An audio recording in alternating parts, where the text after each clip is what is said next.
ನಮಸ್ಕಾರ ಸ್ನೇಹಿತರೆ, welcome to spiritual ಕಮಿ 7. ನಾನು ತ್ರಿವೇಣಿ, ಹೊಪೊನೊಪೊನೊ ಹೀಲರ್. ಓಕೆ, ಇವತ್ತು ಯಾವ ವಿಷಯದ ಬಗ್ಗೆ ಅಂದರೆ ಅಕ್ಟೋಬರ್ 2ನೇ ತಾರೀಕು ಬರಲಿರುವಂಥ ಅಮಾವಾಸ್ಯೆ ಬಗ್ಗೆ. ಅವತ್ತಿನ ಅಮಾವಾಸ್ಯೆ ಬಗ್ಗೆ ನಿಮ್ಗೆ ಈಗಾಗಲೇ ಗೊತ್ತಿದೆ. ಏನಂತ? ಮಹಾಲಯ ಅಮಾವಾಸ್ಯೆ. ಎಲ್ಲ ಅಮಾವಾಸ್ಯೆಗಳಲ್ಲೂ ಮಹಾ ಅಮಾವಾಸ್ಯೆ ಅಂತ. ಅದರಲ್ಲೂ ಈ ಸಲ ಈ ಅಮಾವಾಸ್ಯೆ ದಿನ ಗ್ರಹಣ ಕೂಡ ಬಂದಿದೆ, ಸೋಲಾರ್ ಎಕ್ಲಿಪ್ಸ್ ಕೂಡ ಇದೆ. ಹಾಗಾಗಿ ನಮಗೆ ಮ್ಯಾನಿಫೆಸ್ಟೇಷನ್ ಮಾಡ್ಕೊಳ್ಳೋರಿಗೆ ಡಬಲ್ ಎನರ್ಜಿ ಇದೆ ಅವತ್ತು, ಅಲ್ವಾ? ನಾವೆಲ್ಲರೂ ಇವತ್ತಿನಿಂದನೇ ನಮ್ಮ ಫ್ರೀಕ್ವೆನ್ಸಿನ ಎಷ್ಟು ಹೈಯಲ್ಲಿ ಮೇಂಟೈನ್ ಮಾಡಿಕೊಂಡೇ ಹೋಗ್ತೀವೋ ಈ ಅಮಾವಾಸ್ಯೆಯ ದಿನದವರೆಗೂ ಅಷ್ಟು ನಮಗೆ ಒಳ್ಳೆಯದಾಗುತ್ತೆ. ಬರುವ ಈ ಎಫೆಕ್ಟು ಇನ್ನು ಮುಂದೆ ಬರುವ ಒಂದು 6 ತಿಂಗಳವರೆಗೂ ಕೂಡ ಇರುತ್ತೆ. ಅಂದರೆ ನಾವೇನಾದರೂ ಇವತ್ತಿನಿಂದ ಹೈ ಫ್ರೀಕ್ವೆನ್ಸಿನೇ ಮೇಂಟೈನ್ ಮಾಡ್ಕೊಂಡು ಹೋದರೆ ನಮ್ಮ ಲೈಫಲ್ಲಿ ಎಲ್ಲ ಒಳ್ಳೆಯದನ್ನೇ ಅಟ್ರ್ಯಾಕ್ಟ್ ಮಾಡ್ತಾ ಹೋಗ್ತೀವಿ. ಲೋ ಫ್ರೀಕ್ವೆನ್ಸಿನೇ ಮೇಂಟೈನ್ ಮಾಡ್ಕೊಂಡು ಹೋದರೆ ಎಲ್ಲ ನೆಗೆಟಿವಿಟಿನೇ ಅಟ್ರ್ಯಾಕ್ಟ್ ಮಾಡ್ಕೊಂಡು ಹೋಗ್ತೀವಿ. ಈ ಅಮಾವಾಸ್ಯೆ ದಿನ ಗ್ರಹಣ ಕೂಡ ಇರೋದ್ರಿಂದ ನೀವೆಲ್ಲರೂ ಬಂದು ಗ್ರಹಣ ಯಾವ ಟೈಮಿಂದ ಯಾವ ಟೈಮ್ಗಿದೆ, ಇದು ಮಾಡ್ಬೋದಾ ಅದು ಮಾಡ್ಬೋದಾ ಇದೆಲ್ಲ ಕೇಳಬೇಡಿ. ಯಾಕೆಂದರೆ ಅದೆಲ್ಲ ಅರ್ಚಕರು ಹೇಳೋ ವಿಷಯ, ಅಸ್ಟ್ರಾಲಜರ್ಸ್ ಹೇಳೋದು.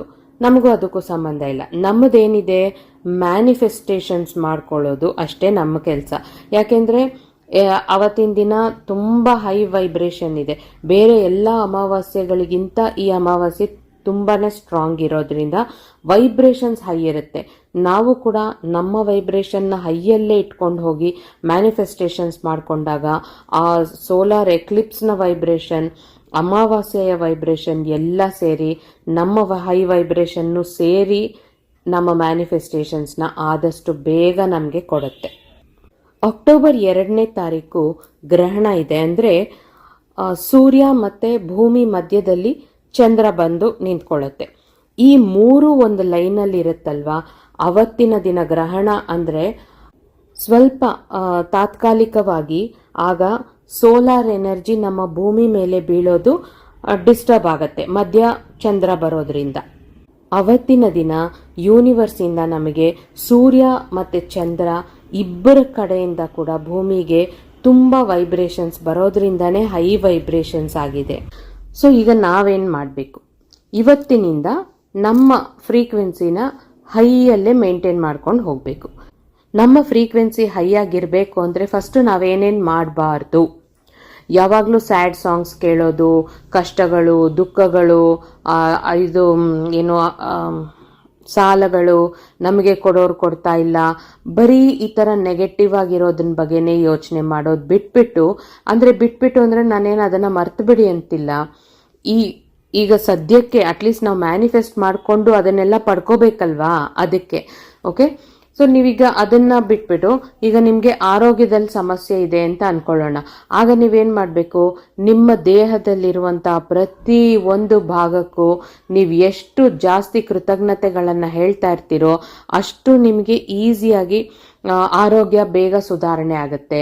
ನಿಮ್ಮ ರಿಲೇಷನ್ಶಿಪ್ಪಲ್ಲಿ ಪ್ರಾಬ್ಲಮ್ ಇದೆ ಅಂದರೆ ನಿಮ್ಮ ಲೈಫಲ್ಲಿ ಎಷ್ಟೆಲ್ಲ ರಿಲೇಷನ್ಶಿಪ್ಸ್ ಇದೆಯೋ ಅಷ್ಟು ರಿಲೇಷನ್ಶಿಪ್ಸ್ಗೂ ತಂದೆ ತಾಯಿಯಿಂದ ಹಿಡಿದು ಪ್ರತಿ ಒಬ್ಬರಿಗೂ ಎಷ್ಟು ಜಾಸ್ತಿ ಕೃತಜ್ಞತೆಗಳನ್ನು ಹೇಳ್ಕೊಳ್ತಾ ಇರ್ತೀರೋ ಅಷ್ಟು ಈಸಿಯಾಗಿ ನಿಮ್ಮ ಈ ರಿಲೇಷನ್ಶಿಪ್ ಸಾಲ್ವ್ ಆಗುತ್ತೆ. ಹಣದ ವಿಷಯದಲ್ಲಿ ನೀವು ಎಷ್ಟು ಹಣಕ್ಕೆ ಜಾಸ್ತಿ ಕೃತಜ್ಞತೆಗಳನ್ನು ಸಲ್ಲಿಸ್ತೀರೋ ಅಷ್ಟು ಈಸಿಯಾಗಿ ಹಣದ ಫ್ರೀಕ್ವೆನ್ಸಿ ಹೈ ಆಗುತ್ತೆ.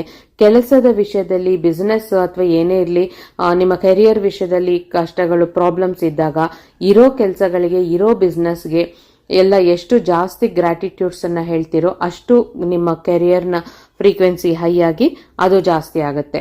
ಈಗ ಏನೇನು ಮಾಡಬಾರ್ದು? ಸ್ಯಾಡ್ ಸಾಂಗ್ಸ್ ಕೇಳಿಸ್ಕೊಳ್ಳೋದು, ಅವ್ರ ಬಗ್ಗೆ ಇವ್ರ ಬಗ್ಗೆ ಗಾಸಿಪ್ ಮಾಡೋದು, TV ಆನ್ ಮಾಡಿದ್ರೆ ಬರೀ ನ್ಯೂಸ್ಗಳು ನೋಡೋದು, ಸೋಷಿಯಲ್ ಮೀಡಿಯಾ ಆನ್ ಮಾಡಿದ್ರೆ ಬರೀ ಯಾರ್ದೋ ಬಗ್ಗೆ ನೋಡಿ ನಾವು ಇಲ್ಲಿ ಬೇಜಾರು ಅವ್ರ ಹತ್ರ ತಗೊಂಡ್ರು, ಇವ್ರ ಹತ್ರ ಇದ್ದಿದೆ, ಅವ್ರ ಹತ್ರ ಅದಿದೆ, ಪೋಸ್ಟ್ ಮಾಡಿದ್ದಾರೆ, ನಮ್ಮ ಹತ್ರ ಇಲ್ವಲ್ಲ ಇದೆಲ್ಲ ಅಂತ ಬೇಜಾರು ಮಾಡ್ಕೊಳ್ಳೋದು. ಈ ಥರ ಕೆಲಸಗಳನ್ನೆಲ್ಲ ಬಿಟ್ಟು ನಿಮ್ಮ ಮನಸ್ಸಿಗೆ ಏನನ್ನ ಮಾಡಿದ್ರೆ ಖುಷಿ ಸಿಗುತ್ತೆ, ಆ ಕೆಲಸಗಳನ್ನ ಮಾಡಿ ಇವತ್ತಿನಿಂದಾನೆ. ಏನ್ ಮಾಡಿದ್ರೆ ಖುಷಿ ಸಿಗುತ್ತೆ? ನಿಮ್ಗೆ ಒಳ್ಳೆ ಮೆಲೋಡಿ ಹಾಡುಗಳನ್ನ ಕೇಳಿದ್ರೆ ಖುಷಿ ಸಿಗುತ್ತಾ? ಅದನ್ನ ಮಾಡಿ. ಸಣ್ಣ ಸಣ್ಣ ಮಕ್ಕಳು ಇರೋ ಮನೆಯಲ್ಲಿ ಆ ಮಕ್ಕಳ ಜೊತೆ ಆಟ ಆಡಿದ್ರೆ ಖುಷಿ ಸಿಗುತ್ತೆ, ಅದನ್ನ ಮಾಡಿ. ಡ್ರಾಯಿಂಗ್ಸ್ ಮಾಡಿದ್ರೆ ಖುಷಿ ಆಗುತ್ತಾ? ಮಾಡಿ. ಅಥವಾ ಪೇಂಟಿಂಗ್ಸ್ ಮಾಡಿದ್ರೆ ಖುಷಿ ಆಗುತ್ತಾ? ಮಾಡಿ. ಹಾಡುಗಳು ಹಾಡಿದ್ರೆ ಖುಷಿ ಆಗುತ್ತಾ? ಅದನ್ನ ಮಾಡಿ. ಎಕ್ಸಸೈಸ್ ಮಾಡಿದ್ರೆ ಖುಷಿ ಆಗುತ್ತಾ? ಅದನ್ನ ಮಾಡಿ. ಈ ರೀತಿ ಅಡಿಗೆ ಜಾಸ್ತಿ ಮಾಡಿದಾಗ ಖುಷಿ ಆಗುತ್ತಾ? ಏನನ್ನ ಮಾಡಿದ್ರೆ ನಿಮ್ಮ ಮನಸ್ಸಿಗೆ ಒಂಥರ ಹಿತ ಅನ್ಸುತ್ತೆ ಆ ಕೆಲಸನ ಮಾಡಿ. ಆವಾಗ ನಿಮ್ಗೆ ಮನ್ಸಿಗೆ ಒಂಥರ ನೆಮ್ಮದಿ ಇರುತ್ತೆ. ಆ ನೆಮ್ಮದಿಯಿಂದಾಗಿ ನಿಮ್ಮ ಫ್ರೀಕ್ವೆನ್ಸಿ ಹೈಯಲ್ಲೇ ಇರುತ್ತೆ. ಯಾರ ಜೊತೆ ಮಾತಾಡಿದ್ರೆ ನಿಮ್ಮ ಮನಸ್ಸಿಗೆ ಖುಷಿ ಅನ್ಸುತ್ತೆ ಅಂತವ್ರ ಜೊತೆನೆ ಮಾತಾಡಿ.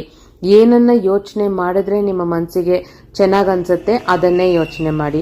ಪ್ರತಿ ಒಂದು ವಿಷಯದಲ್ಲೂ ಈ ತರ ನೀವು ಮಾಡ್ತಾ ಹೋಗಿ ಬೆಳಗ್ಗೆಯಿಂದ ರಾತ್ರಿವರೆಗೂ ಎಲ್ಲದಕ್ಕೂ ಗ್ರಾಟಿಟ್ಯೂಡ್ಸ್ ಅನ್ನ ಹೇಳ್ಕೊಂಡು, ಈ ರೀತಿ ನಿಮ್ಮ ಫ್ರೀಕ್ವೆನ್ಸಿ ಏನ್ ಕೆಲಸ ಮಾಡಿದ್ರೆ ನಿಮ್ಗೆ ಖುಷಿ ಆಗುತ್ತೋ ಅದನ್ನೇ ಮಾಡಿಕೊಂಡು, ಈ ರೀತಿ ಇದ್ದಾಗ ನಿಮ್ಗೆ ಖಂಡಿತ ನಿಮ್ ಫ್ರೀಕ್ವೆನ್ಸಿ ಹೈಯಲ್ಲೇ ಮೇಂಟೈನ್ ಮಾಡ್ಕೊಂಡು ಹೋಗ್ತೀರಾ. ನೀವು ಅನ್ಕೊಂಡಿದ್ದು ಕೂಡ ಆಗತ್ತೆ. ಓಕೆನಾ?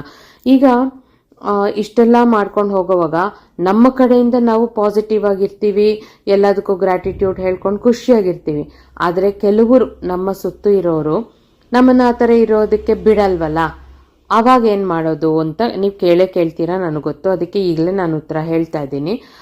ಯಾರು ಏನಾದರೂ ಹೇಳ್ಕೊಂಡೋಗ್ಲಿ, ನಮಗೆ ಅವ್ರು ಹೇಳೋ ಮಾತುಗಳಿಗಿಂತ ನಮ್ಮ ಜೀವನಕ್ಕೆ ನಮಗೇನು ಬೇಕು, ಗೋಲ್ಸ್ ಇದೆಯಲ್ಲ, ನಮಗೆ ಲೈಫಲ್ಲಿ ಮನೆ ಕಟ್ಟಬೇಕು, ಸಾಲ ತೀರಿಸ್ಬೇಕು, ಮದುವೆಗಳು ಮಾಡಬೇಕು ಮಕ್ಕಳಿಗೆ, ಈ ರೀತಿ ದೊಡ್ಡ ದೊಡ್ಡ ಕೆಲಸಗಳಿದೆ ಮಾಡೋಕ್ಕೆ.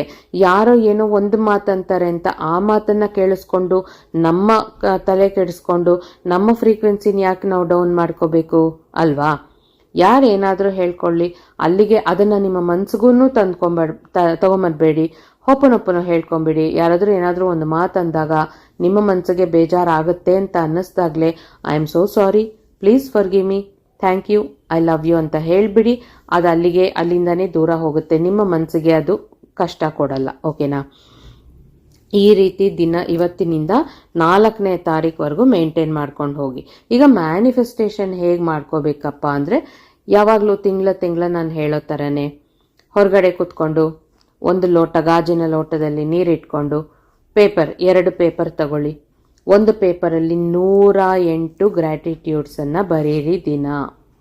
ಬರೆದು, ಯಾಕೆ ಅಂದರೆ 108 ಈ ಸಲ ತುಂಬಾನೇ ಜಾಸ್ತಿ ವೈಬ್ರೇಷನ್ಸ್ ಇದೆ, ಕಾಸ್ಮಿಕ್ ರೇಸ್ ಇದೆ. ಹಾಗಾಗಿ ನಮ್ಮ ವೈಬ್ರೇಷನ್ನ ಇನ್ನೂ ಜಾಸ್ತಿ ಮಾಡ್ಕೊಂಡಾಗ್ಲೇ ಮ್ಯಾಚ್ ಆಗೋದು ಆ ವೈಬ್ರೇಷನ್ಗೆ. ಹಾಗಾಗಿ 108 ಗ್ರ್ಯಾಟಿಟ್ಯೂಡ್ಸ್ನ ಬರ್ಕೊಳ್ಳಿ, ಥ್ಯಾಂಕ್ಸ್ ಬರ್ಕೊಳ್ಳಿ. ನಿಮ್ಮ ಲೈಫಲ್ಲಿ ಯಾರ್ಯಾರಿದ್ದಾರೆ ಮನುಷ್ಯರು ಮತ್ತು ಯಾವ ಯಾವ ವಸ್ತುಗಳಿದೆ ಎಲ್ಲದಕ್ಕೂ ಗ್ರ್ಯಾಟಿಟ್ಯೂಡ್ಸ್ ಬರ್ಕೊಂಡು, ಅದಾದಮೇಲೆ ಮ್ಯಾನಿಫೆಸ್ಟೇಷನ್ಸ್ ಅಂತ ಬಂದಾಗ ನಿಮ್ಮ ಲೈಫಲ್ಲಿ ಏನೇನು ಗೋಲ್ಸ್ ಇದೆ, ಅಂದರೆ ನಿಮ್ಗೆ ಏನೇನು ಬೇಕು ಲೈಫಲ್ಲಿ ಎಲ್ಲಾನು ಸಿಕ್ಕಿರೋ ಹಾಗೆ ಬರ್ಕೊಳ್ಳಿ ಇನ್ನೊಂದು ಪೇಪರಲ್ಲಿ. ಸೊ ಈಗ 2 ಪೇಪರ್ನ ಕೈಯಲ್ಲಿ ಇಟ್ಕೊಂಡು ನೀವು ವಿಜುವಲೈಸ್ ಮಾಡ್ಕೊಳ್ಳಿ, ಮೆಡಿಟೇಷನ್ ಮಾಡಿ. ಕಾಸ್ಮಿಕ್ ರೇಸ್, ಯೂನಿವರ್ಸಿಂದ ರೇಸ್ ಬರ್ತಾ ಇದೆ, ಎನರ್ಜಿ ಬರ್ತಾ ಇದೆ, ನಿಮ್ಮ ದೇಹದೊಳಗೆ ಆವಾಹನೆ ಆಗ್ತಾ ಇದೆ, ನಿಮ್ಮ ದೇಹದ ಪ್ರತಿ ಒಂದು ಭಾಗವನ್ನ ಸ್ಪರ್ಶಿಸ್ತಾ ಇದೆ. ಅಲ್ಲಿರೋ ನೆಗೆಟಿವಿಟಿ, ನೋವುಗಳು ಎಲ್ಲವನ್ನ ತೆಗೆದಾಕ್ಬಿಟ್ಟು ನಿಮ್ಮಲ್ಲಿ ಎನರ್ಜಿ ತುಂಬಿಸ್ತಾ ಇದೆ. ಈ ರೀತಿ ವಿಜುವಲೈಸೇಷನ್ ಮಾಡಿಕೊಂಡು, ಅದಾದ್ಮೇಲೆ ನಿಮ್ಮ ಗೋಲ್ಸ್ ಏನೆಲ್ಲ ಬರ್ಕೊಂಡಿದ್ದೀರೋ ಆ ಒಂದೊಂದು ಗೋಲ್ಸು ನೆರವೇರಿದೆ ಅನ್ನೋದನ್ನ ನೀವು ವಿಜುವಲೈಸ್ ಮಾಡ್ಕೊಳ್ಳಿ. ಅದನ್ನೆಲ್ಲ ಮಾಡ್ಕೊಂಡಾದ್ಮೇಲೆ ಈಗ ನೀರೇನ್ ಮಾಡ್ತಾ ಇದೆ, ನಿಮ್ಮ ಗ್ರ್ಯಾಟಿಟ್ಯೂಡ್ಸ್ನ ಹೀರ್ಕೊಂಡಿದೆ, ನಿಮ್ಮ ಗೋಲ್ಸ್ನ ಹೀರ್ಕೊಂಡಿದೆ. ಯೂನಿವರ್ಸ್ನಿಂದ ಬರ್ತಾ ಇರುವಂತ ವೈಬ್ರೇಷನ್, ಆ ಸ್ಟ್ರಾಂಗ್ ವೈಬ್ರೇಷನ್ಸ್ ಏನಿದೆ ಅದನ್ನು ಹೀರ್ಕೊಂಡಿದೆ. ತುಂಬಾ ಪವರ್ಫುಲ್ ವಾಟರ್ ಆಗಿದೆ ಅದು. ಸೊ ಆ ನೀರನ್ನು ಕುಡಿತಾ ಗ್ರ್ಯಾಟಿಟ್ಯೂಡ್ ಹೇಳ್ಕೊಳ್ಳಿ. ಈ ಪೇಪರ್ಸನ್ನು ಸುಟ್ಟುಬಿಟ್ಟು ಆ ಬೂದಿನ ಆಕಾಶಕ್ಕೆ ಊದ್ಬಿಟ್ಟು ಯೂನಿವರ್ಸ್ಗೆ ಥ್ಯಾಂಕ್ಸ್ ಹೇಳ್ಕೊಳ್ಳಿ. ಇದನ್ನ ಇವತ್ತಿಂದ 4ನೇ ತಾರೀಕುವರೆಗೂ ಮಾಡಿ. ಅಥವಾ ನಿಮಗೆ ಫುಲ್ಲು ಇವತ್ತಿಂದ 4ನೇ ತಾರೀಕುವರೆಗೂ ಮಾಡೋಕ್ಕಾಗಲಿಲ್ಲ ಅಂದರೆ 2ನೇ ತಾರೀಕಂತೂ ಕಂಪಲ್ಸರಿ ಮಾಡಲೇಬೇಕು.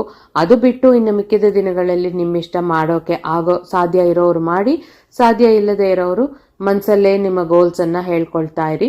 ದಿನ ಯಾವಾಗಲೂ ಪಾಸಿಟಿವ್ ಆಗಿರಿ, ನಗ್ನಗ್ತಾ ಇರಿ, ಖುಷಿಯಾಗಿರಿ. ನಿಮ್ಮ ಫ್ರೀಕ್ವೆನ್ಸಿನ ಹೈ ಲೆವೆಲಲ್ಲೇ ಮೇಂಟೈನ್ ಮಾಡ್ಕೊಂಡು ಹೋಗಿ. ಯಾವುದಕ್ಕೂ ಬೇಜಾರಾಗಬೇಡಿ.